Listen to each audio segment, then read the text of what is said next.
પ્રાસંગિક રાષ્ટ્રીય ગ્રાહક અધિકાર દિવસ. સંપાદન છે પરેશ મારોનું, પઠન છે શીતલ વૈષ્ણવનું. ગ્રાહકોના અધિકારો અને જરૂરિયાતો અંગે જાગૃતિ ફેલાવવાના ઉદ્દેશ્યથી દેશમાં દર વર્ષે 24મી ડિસેમ્બરના રોજ રાષ્ટ્રીય ગ્રાહક અધિકાર દિવસ ઉજવવામાં આવે છે. 24મી ડિસેમ્બર ગ્રાહક સુરક્ષા અધિનિયમ 1986 અને વર્ષ 1993માં આ અધિનિયમમાં સુધારો કરવામાં આવ્યો. આ અધિનિયમ અને વધારેમાં વધારે ઉપયોગમાં લાવવા માટે વર્ષ 2002માં ડિસેમ્બર મહિનામાં નવો સુધારો કરવામાં આવ્યો.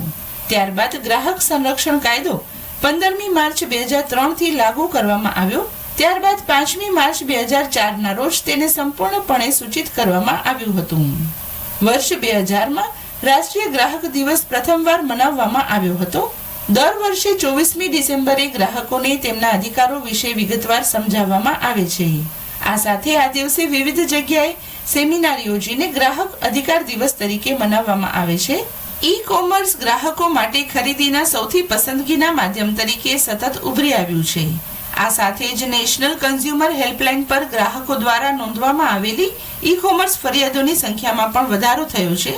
આમ એનસીએચને ટેકનોલોજીની દ્રષ્ટિએ મજબૂત કરવામાં આવી રહ્યું છે, જેથી એ સુનિશ્ચિત કરી શકાય કે તે માત્ર વધારે ફરિયાદો જ પ્રાપ્ત ન કરે, પરંતુ રિફંડ, રિપ્લેસમેન્ટ અને સેવામાં ઉણપની ગ્રાહકોની સામાન્ય ફરિયાદોને પણ ઝડપથી દૂર કરે. ગ્રાહક સુરક્ષા કાયદાનો મુખ્ય ઉદ્દેશ ગ્રાહકોને વિવિધ પ્રકારના શોષણ સામે અસરકારક સલામતી પૂરી પાડવી છે, જેમ કે ખામીયુક્ત ચીજો, અસંતોષકારક સેવાઓ અને આરોગ્ય વેપાર વ્યવહાર જેવા અનેક વિષયો સામે તે ગ્રાહકોને સુરક્ષા આપે છે. આ કાયદા હેઠળ હવે કોઈ પણ ગ્રાહક આરોગ્ય વ્યાપારની ફરિયાદ કરી શકે છે. આ માટે તેમને પૂરો અધિકાર આપવામાં આવ્યો છે.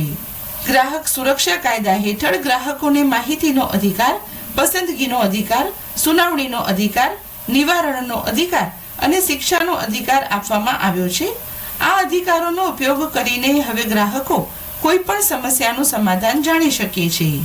ગ્રાહક જે વસ્તુઓ અથવા સેવાઓ ખરીદે છે તેના બદલામાં ચૂકવણી કરે છે.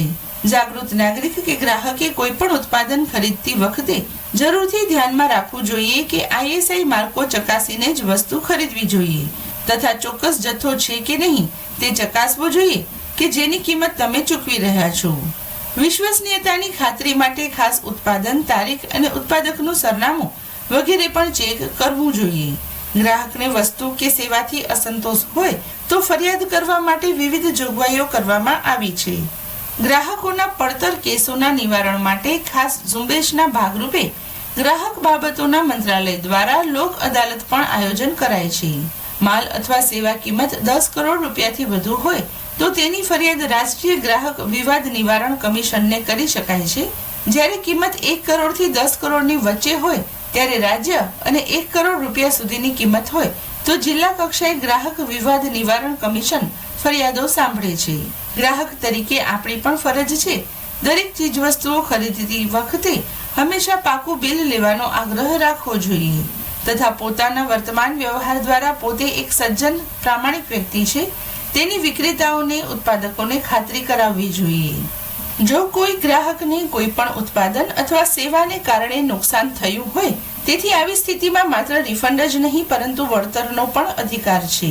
જો કંઈ ખોટું બહાર આવ્યું છે તો તેમને રિપેર કરાવવા અથવા બદલવા માટે પૈસા પાછા મેળવવાનો અધિકાર છે. જો કોઈ સેવામાં ખામી હોય તો એ માટે વળતર મેળવવાનો પણ અધિકાર છે. કોઈ પણ વ્યક્તિ national consumer helpline portal consumerhelpline.gov.in પર જઈને પોતાની ફરિયાદ ઓનલાઈન નોંધાવી શકે છે. તો આ સિવાય એનસીએચ મોબાઈલ એપ પર પણ ફરિયાદ નોંધાવી શકે છે.